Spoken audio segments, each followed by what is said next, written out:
اعوذ باللہ من الشیطان الرجیم بسم اللہ الرحمن الرحیم السلام علیکم ورحمۃ اللہ وبرکاتہ۔ الحمد للہ رب العالمین، صلی اللہ وسلم وبارک علی عبدہ ورسولہ محمد وعلی آلہ وصحبہ اجمعین وعلی من تبعهم بإحسان الی یوم الدین، اما بعد۔ اللہ سبحانہ وتعالی نے 26واں پارہ سورہ حجرات، بہت عظیم سورت ہے قرآن مجید کی، جس میں اللہ سبحانہ وتعالی نے ہمارے درمیان پائے جانے والے تمام مسائل کو ایک ساتھ ذکر کیا ہے۔ پوری سورت کو آپ پڑھیں تفسیر کے ساتھ، اور بہت اہم سورت ہے کہ علماء کہتے ہیں کہ سماج میں پائے جانے والے جتنے مسائل اور برائیاں ہیں ان سب کا حل اللہ سبحانہ وتعالی نے اس ایک سورت میں مختلف ناحیوں سے بیان کیا ہے۔ سورت کی شروعات ہوتی ہے پہلی آیت سورہ حجرات کی، اللہ کے ساتھ کیا ادب ہونا چاہیے، وہاں سے شروعات ہوتی ہے۔ دوسری آیت رسول کے ساتھ کیا ادب ہونا چاہیے، وہاں سے گفتگو آگے بڑھتی ہے، اور گفتگو گزرتے ہوئے مختلف مسائل سے گزرتے ہوئے اللہ سبحانہ وتعالی نے اس ایک ہی سورت کے اندر کئی سماجی مسائل کا ذکر کیا ہے۔ یہ سورت بڑی اہم سورت ہے، اس سورت کی تفسیر ہر مسلمان کو پڑھنا چاہیے، جاننا چاہیے۔ پہلی آیت اور دوسری آیت میں اللہ سبحانہ وتعالی کہتا ہے، یا ایھا الذین آمنوا لا تقدموا بین یدی اللہ ورسولہ۔ اللہ سبحانہ وتعالی کہتا ہے ایمان والو، اللہ اس کے رسول سے آگے مت بڑھو، واتقوا اللہ، اور اللہ سے ڈرو، ان اللہ سمیع علیم، بے شک اللہ سبحانہ وتعالی سننے والا اور جاننے والا ہے۔ اس پہلی آیت میں اللہ سبحانہ وتعالی نے ہمیں ادب سکھایا ہے۔ اللہ سبحانہ وتعالی کے ساتھ ادب یہ ہے کہ اس کے دین کے معاملے میں ہم اس سے آگے نہ بڑھیں۔ اللہ سبحانہ وتعالی نے جو چیز نازل کی ہے اس کی پیروی کریں، اور اس سے آگے بڑھ کر دین میں اضافہ نہ کریں، دین میں تبدیلی نہ کریں، دین میں کمی نہ کریں، دین سے اعراض نہ کریں۔ اللہ اس کے رسول سے آگے نہیں بڑھنا چاہیے، یہ اللہ سبحانہ وتعالی کا ادب ہے۔ آپ دیکھیں، اگر کوئی غلام ہو، اس کا سردار اس کے سامنے ہو، تو سردار کی کئی ناحیوں سے خدمت ہو سکتی ہے۔ غلام اس سردار کو کھلائے گا، پلائے گا، اس کی خدمت کرے گا، اس کی بات کو مانے گا، بہت سارے وہ کام کر سکتا ہے، چونکہ سردار اس کے آنکھوں کے سامنے اس کے درمیان موجود ہے۔ اللہ سبحانہ وتعالی کی ذات اس سے پاک ہے، بے نیاز ہے۔ اللہ سبحانہ وتعالی سورہ ذاریات میں کہتا ہے کہ ہم نے انسانوں سے کبھی یہ نہیں کہا ہے ما اريد منهم من رزق، ہم نے کبھی لوگوں سے نہیں کہا ہے کہ وہ کما کر ہمیں دیں۔ ما اريد منهم من رزق وما اريد ان يطعمون، نہ میں نے ان سے کہا ہے کہ مجھے کھلائیں۔ اللہ نے کبھی انسانوں سے نہیں کہا کہ مجھے کما کر دو۔ ان اللہ هو الرزاق، اللہ کہتا ہے رزق تو میں ہی دیتا ہوں انسان، وہ کیا کما کر کھلائیں گے مجھے، میں خود انہیں رزق دیتا ہوں، وہ مجھے کیا کھلائیں گے میں انہیں خود کھلاتا ہوں۔ قربانی کی بات آتی ہے، اللہ کہتا ہے لن ینال اللہ لحومها ولا دماؤها، قربانی کرتے ہو، قربانی سے فائدہ کون اٹھاتے ہو؟ اللہ کہتا ہے نہ گوشت مجھ تک پہنچتا ہے نہ خون پہنچتا ہے۔ انسان خون کو پھینک دیتا ہے اور گوشت کو خود کھاتا ہے، لوگوں کو کھلاتا ہے۔ قربانی کی نام اللہ سبحانہ وتعالی کی قربانی ہم نے کی، کہ قربانی کی ہم نے، لیکن اس سے فائدہ خود ہم اٹھاتے ہیں۔ اللہ سبحانہ وتعالی اس سے بے نیاز ہے۔ اللہ سبحانہ وتعالی کو ہمارے کما کر اسے دینے کی کوئی حاجت نہیں، بلکہ وہ خود عطا کرنے والا ہے۔ ایک ذمہ داری ضرور ہے جو اللہ نے ہمیں دی ہے، اور بحیثیت بندہ ہر ایک کو اس کا خیال کرنا چاہیے۔ اللہ رب الجلال ہمارے درمیان نہیں ہے، نہ ہم نے اپنی آنکھوں سے اسے دیکھا ہے، اس کا دین ہمارے درمیان موجود ہے، اس سے کبھی آگے نہیں جانا چاہیے۔ یہی اللہ کا ادب ہے، یہی کل ملا کر اللہ کا ادب ہے، یہی اللہ سبحانہ وتعالی کی تعظیم ہے کہ اس کی شریعت سے آگے نہیں بڑھنا چاہیے، اور کھلے دل کے ساتھ اس کے احکامات کو ہم قبول کریں۔ یہ اللہ سبحانہ وتعالی کے ساتھ ادب ہے۔ یہ پہلی آیت میں اللہ سبحانہ وتعالی نے بیان کیا، اور اس کے بعد فوراً دوسری آیت میں اللہ سبحانہ وتعالی کہتا ہے یا ایھا الذین آمنوا لا ترفعوا اصواتکم فوق صوت النبی، اللہ کہتا ہے ایمان والو اپنی آواز کو نبی کی آواز سے اوپر مت کرو، ولا تجهروا له بالقول كجهر بعضكم لبعض، اور آپس میں نبی سے ایسے بات مت کرو زور سے جیسے ایک دوسرے سے بات کرتے ہو۔ ایک دوسرے سے بات کرتے ہوئے انسان بسا اوقات بھول جاتا ہے کہ کیسے بات کرنا چاہیے، اور گفتگو میں انسان کی آواز، اس کا لہجہ تبدیل ہوتا ہے۔ رسول سے ایسا نہیں کرنا ہے کیوں اللہ کہتا ہے ان تحبط اعمالکم وانتم لا تشعرون، ان تحبط اعمالکم؟ اگر رسول سے زور سے بات کرو گے یا ایسے بات کرو گے جیسے ایک دوسرے سے بات کرتے ہو تو تمہارے پورے اعمال اللہ سبحانہ و تعالیٰ برباد کر دے گا. وانتم لا تشعرون، اور تمہیں اس کا احساس نہیں ہوگا. رسول سے زور سے بات کرنا یا آپ سے ایسے بات کرنا جیسے آپس میں بات کرتے ہیں، اللہ سبحانہ و تعالیٰ دھمکی دیتا ہے کہ ایسا کرنے والے لوگ انہیں اندازہ بھی نہیں ہوگا، اللہ ان کے پورے اعمال کو برباد کر دے گا. کیوں رسول سے زور سے بات کرنے پہ اعمال کو برباد کر دے گا؟ کیونکہ یہ رسول کی توہین ہے، اور اللہ کے رسول کی توہین، آپ کی تنقیص، آپ کی عزت پہ حملہ کرنا، آپ کا مذاق اڑانا انسان کو اسلام سے باہر کر دیتا ہے. کوئی آپ کے رسول صلی اللہ علیہ وسلم کی گستاخی کرے، آپ کی اہانت کرے، آپ کی توہین کرے، آپ کے ساتھ بےہودگی کرے، یہ کوئی معمولی جرم نہیں ہے. وہ اللہ کے رسول ہیں، سب سے اونچے مقام پہ رسولوں کو رکھا گیا ہے کہ ان پر آسمان سے وحی اترتی ہے، اللہ سبحانہ و تعالیٰ ان سے بات کرتا ہے. ایسے شخصیتوں کے ساتھ کوئی آدمی ایسے سلوک کرے جیسے ایک دوسرے کے ساتھ کرتے ہیں، بہت بڑی گستاخی ہے یہ. اس لیے اللہ کہتا ہے کہ تمہارے اعمال برباد ہو جائیں گے، تمہیں اندازہ نہیں ہوگا. رسول کی تعظیم یہ ہے کہ آپ کے سامنے بات کرو تو نرم لہجے میں آواز کو پست رکھ کے بات کرو. اس لیے رسول صلی اللہ علیہ وسلم کی یہ شان ہے کہ کوئی آدمی رسول کے سامنے زور سے بھی بات کرتا ہے یا آپ سے ایسے لہجے میں بات کرتا ہے جیسے ہم ایک دوسرے سے کرتے ہیں، ایسے شخص کے اعمال کے برباد ہونے کی تنبیہ کی گئی ہے. اس سے بڑھ کر رسول کی شان ہم کیا جان سکتے ہیں کہ اللہ کے پاس آپ کا یہ مقام ہے کہ اگر رسول ناراض ہو گئے آپ کے اس لہجے سے تو اللہ بھی آپ پہ ناراض ہو جائے. اگر رسول ناراض ہو گئے آپ کے اس انداز سے، اللہ بھی اس پہ ناراض ہوگا، اور جب وہ ناراض ہوگا آپ کے سارے عمل کو برباد کر دے. اس لیے رسول کے ساتھ آواز کو پست رکھ کے بات کرو. جب یہ آیت کریمہ نازل ہوئی، حضرت عمر بن خطاب رضی اللہ عنہ کے بارے میں ہے کہ وہ رسول سے ایسے بات کرتے تھے، اتنی آہستگی سے بات کرتے تھے کہ رسول کو پھر پوچھنا پڑتا کہ تم نے کیا کہا. یہ احترام ہے صحابہ کا رسول صلی اللہ علیہ وسلم کے ساتھ.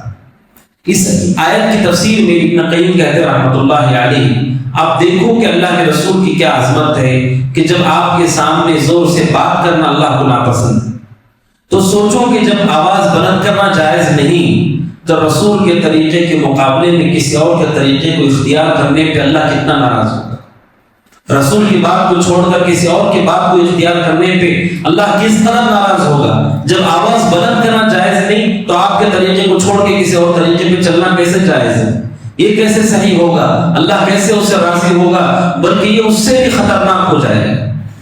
اس لیے اللہ کے رسول کی تعظیم آپ کی زندگی میں جیسے آپ کے وفات کے بعد بھی ایسے ہی ہے کہ آپ صلی اللہ علیہ وسلم کی قبر کے پاس آپ کی مسجد میں کوئی آدمی زور سے بات نہ کرے. عمر بن خطاب رضی اللہ عنہ نے ایسے کرنے والے لوگوں کو تنبیہ کی. رسول صلی اللہ علیہ وسلم کا احترام یہ ہے آپ کی قبر کے پاس آپ کی مسجد میں شور و غل نہ کیا جائے، اور جہاں ہم وہاں نہیں ہیں ہم اپنے درمیان رسول صلی اللہ علیہ وسلم کی احادیث کو بیان کرتے ہیں. علماء نے اس آیت کی تفسیر میں ذکر کیا ہے رسول کی حدیثوں کا بھی وہی احترام ہونا چاہیے جو رسول کی زندگی میں رسول کا تھا، کہ رسول کی بات کو پوری توجہ کے ساتھ آدمی سنے، لغو حرکات سے اپنے آپ کو بچائے رکھے اور اپنے آپ کو مہذب بنائے کہ کیسے وہ رسول کی حدیثوں کو سننے کے لیے بیٹھے، اس کا انداز کیا ہو، اس کا طریقہ کیا ہو. علماء نے کہا جو آدمی جتنا دینی مجلس میں احادیث رسول بیان کرنے کی جگہ پر مہذب بن کر بیٹھتا ہے اسی قدر اس کے دل میں اللہ کا تقویٰ ہوتا ہے. کوئی آدمی حدیث رسول صلی اللہ علیہ وسلم کی مجلس میں بیٹھے اور آپس میں وہ گفتگو کرتا رہے، آپس میں موبائل چلاتا رہے، ادھر ادھر کی بات کرتا رہے، ہنستا رہے. اب سوچیے اگر رسول آپ کے سامنے ہوتے تو آپ ایسا کرتے؟ اب رسول نہیں ہے لیکن آپ کی بات ہے جو آپ کے سامنے بیان کی جا رہی ہے، وہی تعظیم آپ کے دل میں ہونا چاہیے. ایسا کرنے والا شخص اس کے دل کے تقوی کی یہ دلیل ہے کہ آگے اللہ کہتا ہے جو لوگ اپنی آواز کو پست رکھتے ہیں، احترام کرتے ہیں رسول کا، ان لوگوں کے دلوں میں تقوی ہوتا ہے. اسی لیے سلف صالحین بڑی شدت برتتے تھے. احادیث نبویہ جن مجالس میں بیان کی جاتی تھی ان مجالس میں بیٹھنے کی ایسی کیفیت محدثین کی یہاں ہوا کرتی کہ اس کی مثال آج ہم ڈھونڈنے سے نہیں پا سکتے. اس قدر احترام کے ساتھ لوگ بیٹھتے، اس تعظیم کے ساتھ سنا کرتے، اور وہ مجالس بہت طویل اور بہت لمبی بھی ہوا کرتی۔ ایسا نہیں کہ وہ تھوڑی دیر بات ہوئی اور ختم ہو گیا، کئی گھنٹوں پہ مشتمل مجالس میں لوگ ایسے بیٹھتے تھے جیسے فوج کی ٹریننگ کے لیے اور اپنی مشق کے لیے اپنے کمانڈر کے سامنے کھڑے رہتے ہیں، اور اسی حرکت میں وہ ہوتے ہیں، اسی شکل میں وہ ہوتے ہیں جس پر ان کا کمانڈر حکم دیتا ہے۔ اب سوچیے، وہ بھی ہماری طرح انسان ہے، وہ بھی کئی گھنٹے تک کھڑے رہ سکتے ہیں، ایک شکل میں بیٹھ سکتے ہیں، کیونکہ انہیں حکم ہے کہ ان کی بات کو مانا جانا چاہیے۔ تو رسول صلی اللہ علیہ وسلم زیادہ حق رکھتے ہیں جب آپ کی بات کو بیان کیا جائے اسی تعظیم سے آدمی سنیں، اس کو اسی احترام کے ساتھ سنیں۔ یہ آپ کی زندگی میں بھی ہے اور آپ کی وفات کے بعد بھی ہے۔ جن گھروں میں حدیث کی کتابیں رکھی ہیں، حدیث کی کتابوں کا درس ہوتا ہے، علماء کے بیانات سنائے جاتے ہیں، چلتے ہیں، ان سارے لوگوں کو چاہیے کہ وہ رسول کا احترام کریں۔ رسول کا احترام یہ ہے کہ جب آپ کی بات بیان کی جاتی ہے توجہ سے سنیں اور لغویات سے اپنے آپ کو دور رکھیں۔ جب یہ آیت کریمہ نازل ہوئی، ایک صحابی رسول ہیں جن کا نام ہے حضرت ثابت بن قیس بن شماس رضی اللہ عنہ، صحیح بخاری کی روایت ہے۔ ثابت بن قیس بن شماس یہ انصاری صحابی ہیں اور یہ خطیب تھے، زبردست خطبہ دینے والے تھے، اور عام طور پر خطیب کی آواز وزنی ہوتی ہے اور اونچی بھی ہوتی ہے۔ حضرت زید کی آواز بھی اسی وجہ سے چونکہ وہ انصار کے خطیب تھے، قوم کو خطاب کرتے تھے، قوم کو نصیحت کرتے تھے، ان کی آواز بھی بڑی تگڑی اور اونچی تھی۔ جب یہ آیت کریمہ نازل ہوئی تو حضرت زید بن قیس بن شماس رضی اللہ عنہ مسجد کو آنا چھوڑ دیا۔ نبی صلی اللہ علیہ وسلم نے دیکھا کہ وہ مسجد کو نہیں آ رہے، تو آپ نے حضرت سعد بن معاذ سے پوچھا کیا بات ہے کہ ثابت بن قیس مسجد کو نہیں آ رہے، کیا بات ہے کہ میں انہیں نہیں دیکھ رہا ہوں، کیا وہ بیمار ہے؟ تو انہوں نے کہا اللہ کے نبی ان کی خبر میں معلوم کرتا۔ اور حضرت زید بن قیس شماس رضی اللہ عنہ کے پاس گئے اور دیکھتے ہیں کہ وہ اپنا سر نیچے جھکائے ہوئے اپنے گھر میں اپنے آپ کو قید کر کے رکھے ہوئے، گھر سے باہر نہیں آ رہے۔ سعد بن معاذ نے ان سے پوچھا ما شأنہ، کیا بات ہے، کیوں آپ نہیں آ رہے، کیوں آپ گھر کے اندر ہی ہیں؟ تو انہوں نے کہا شر، میرا معاملہ بہت برا ہو چکا ہے، میرا معاملہ بہت برا ہے۔ انہوں نے کہا کیا معاملہ ہے؟ کہا اللہ سبحانہ و تعالیٰ کہتا ہے اے ایمان والو اپنی آواز کو رسول کی آواز سے پست رکھو، اگر تم نے اپنی آواز کو اونچا کیا تو تمہارے پورے اعمال برباد ہو جائیں گے، تمہیں شعور نہیں ہوگا، شعور نہیں ہوگا۔ یہ دل میں خوف پیدا کرتا ہے کہ ہمیں معلوم ہی نہیں ہوگا، وہ سب تباہ ہو جائیں گے، اور میری آواز رسول کی آواز سے اونچی ہے، اس لیے میرے سارے اعمال ضائع ہو گئے اور میں رسول کے سامنے نہیں جانا چاہتا۔ یہ دیکھیے قرآن کی پہلی آیت ہی ہے، اللہ اس کے رسول سے آگے نہیں بڑھنا چاہیے مومن کو۔ اور دوسری آیت تعظیم ہے اللہ کے رسول کے علیہ السلام۔ جیسے ہی قرآن کی آیت نازل ہوئی، آیت کے احترام اور امتثال میں اور رسول کی تعظیم میں حضرت وہ باہر آنے سے وہ انکار کر دیتے ہیں اور اپنے آپ کو گھر میں قید کر لیتے ہیں۔ نبی اکرم صلی اللہ علیہ وسلم حضرت ثابت بن قیس کو جب معلوم ہوتا ہے آپ کو کہ اس وجہ سے وہ نہیں آ رہے، تو آپ نے خوشخبری دی، آپ نے کہا جاؤ ان کو بتاؤ کہ وہ جہنمی نہیں ہے، وہ جنتی۔ اور وہ صحابی آ کر انہیں خوشخبری دیتے ہیں حضرت ثابت بن قیس کو اور کہتے ہیں کہ اللہ کے رسول نے آپ کو خوشخبری دی ہے کہ آپ اہل دوزخ میں سے نہیں ہیں، آپ اہل جنت میں سے ہیں۔ اللہ سبحانہ و تعالیٰ نے رسول کے ذریعے سے اتنی بڑی خوشخبری انہیں دلوائی کہ حضرت ثابت بن قیس بہت خوش ہو گئے اور اس بشارت کو لے کر کے وہ گھر سے باہر نکلے کہ یہ بات ان لوگوں کے لیے ہے جو اپنی آواز کو اونچی کرتے ہیں، جن کی آواز خود بخود اونچی ہے اور ان کا مقصد زور سے بات کرنا نہیں ہے، ایسے لوگوں کے لیے کوئی بات نہیں ہے۔ اور حضرت ثابت بھی انہی لوگوں میں سے کہ ان کی آواز فطری طور پہ اونچی تھی، وہ جان بوجھ کے اپنی آواز کو اونچی نہیں کر رہے تھے۔ کہتے ہیں صحیح مسلم کی حدیث میں کہ وہ صحابی ہیں جن کے بارے میں صحابہ کہتے تھے کہ ہم انہیں زندگی میں چلتا پھرتا ہوا دیکھتے تھے اور ہم سب کو یقین تھا کہ یہ آدمی جنتی ہے، کہ وہ ہمارے ساتھ آتے جاتے چلتے پھرتے رہتے تھے، لیکن ہم سب کو معلوم تھا کہ جنتی ہے، اس لیے کہ رسول صلی اللہ علیہ وسلم نے کہا کہ حضرت ثابت بن قیس یہ جنتی صحابی ہیں، اور ہوا بھی ایسے کہ یمامہ کے دن حضرت ثابت شہادت حاصل کرتے ہیں، اللہ کے راستے میں شہید ہوتے ہیں۔ اس لیے علماء نے اس حدیث کو رسول کی آپ کے معجزات میں نقل کیا ہے کہ آپ سچے نبی تھے۔ اس میں سے ایک دلیل یہ بھی ہے کہ آپ نے ایک شخص کو اس کی زندگی میں کہا کہ تم جنتی ہو، اور وہ موت تک ویسے ہی رہا، پلٹ کر کے تبدیل نہیں ہوا، حتیٰ کہ ان کا انتقال بھی شہادت پر ہوئی، دنیا سے گئے شہادت کے ساتھ۔ یہ رسول صلی اللہ علیہ وسلم کا معجزہ ہے، اور اس بات کی تصدیق ہے کہ اللہ سبحانہ و تعالیٰ برحق معبود ہے، اور اسی نے اللہ کے رسول کو وحید کے ذریعے سے بتایا کہ یہ صحابی جنت میں داخل ہونے والے ہیں۔ میری صحیح بخاری کی حدیث بتاتی ہے کہ مومن رسول صلی اللہ علیہ وسلم کی تعظیم کرتا ہے اور آپ کا احترام کرتا ہے، اور دنیا میں اللہ کے نبی کے رخصت ہونے کے بعد آپ کی احادیث کے ساتھ، آپ کی سنتوں کے ساتھ تعظیم یہ ہے کہ اسے سنا جائے ادب اور احترام سے، اور آداب کا خیال کیا جائے مجلس کی، کہ انسان ایسی کوئی حرکت نہ کرے۔ اگر وہ رسول کے سامنے ہوتا تو کیا اسی طریقے سے وہ معاملہ کرتا؟ اگر وہ ایسا نہیں کرتا تو اسے رسول کے احادیث کے سامنے بھی ایسا نہیں کرنا چاہیے۔ اور دوسرا یہ کہ رسول صلی اللہ علیہ وسلم کی سنتوں کو، آپ کے اقوال کو، آپ کے اعمال کو اپنی زندگی میں آپ اسوہ بنا کر آگے بڑھنا چاہیے۔ کہ حضرت ثابت نے اتنا احترام کیا رسول کا کہ اپنے آپ کو انہوں نے قید کر لیا گھر میں، اللہ سبحانہ و تعالیٰ نے جنت کی خوشخبری دی۔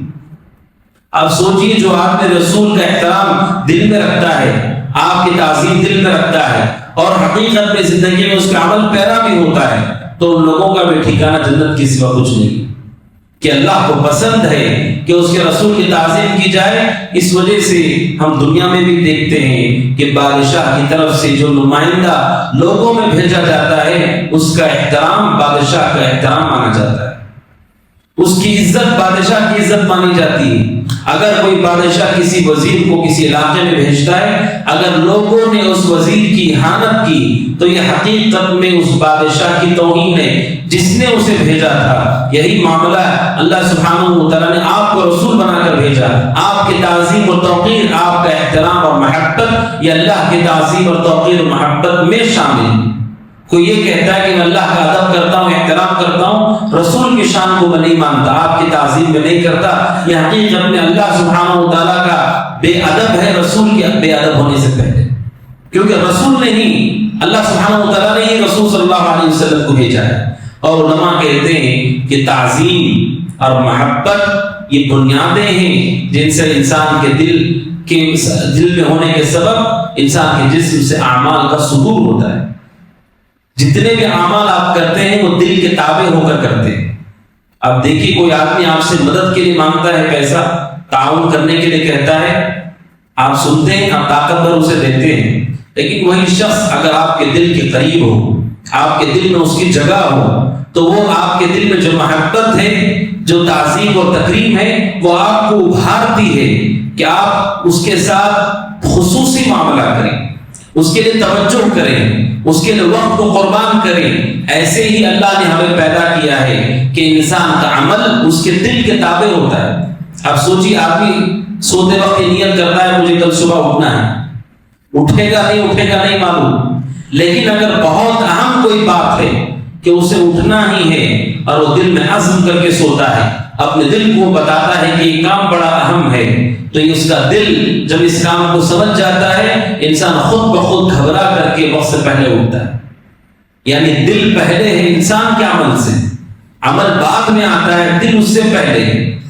اس لیے اہل علم کہتے ہیں اللہ اس کے رسول کی تعظیم محبت دل میں پیدا ہوتی ہے، اس کے سبب اچھے اعمال کا صدور ہوتا ہے، اس کے پہلے ادب و احترام دل میں ہو۔ آپ دیکھیے اللہ کے رسول ہمارے لیے اسوہ ہے، نمونہ ہے، اللہ نے ہماری ہدایت کے لیے آپ کو مبعوث کیا ہے۔ آپ کی محبت دل میں پیدا ہوگی تبھی آپ کی سنتوں کا احترام بھی آئے گا، تبھی آپ کے حدیث کی عزت بھی ہمارے دل میں پیدا ہوگی۔ جب اللہ کے احسانات کو ہم یاد کریں گے، یہ احسانات ہمیں اس کی بندگی کی طرف لے آئیں گے۔ اس لیے مومن کو اپنے دل میں اللہ سبحانہ و تعالیٰ کی اور رسول صلی اللہ علیہ وسلم کی محبت، تعظیم اور عزت، ان چیزوں کو مضبوطی کے ساتھ جمع کرنا چاہیے کہ یہ اصل سرمایہ ہے۔ اسی کے سبب اللہ کے نبی نے کہا التقوی ہاہنا، تقوی پرہیزگاری دل میں ہوتی ہے۔ کچھ لوگ یہ کہتے ہیں، کوئی گناہ کرتا ہے وہ کہتے ہیں تقوی تو یہاں ہوتا ہے، علماء کہتے ہیں اس کا معنی نہیں، تقویٰ یہاں ہوگا حقیقت میں دل میں ہوگا تو عمل میں ظاہر ہوگا.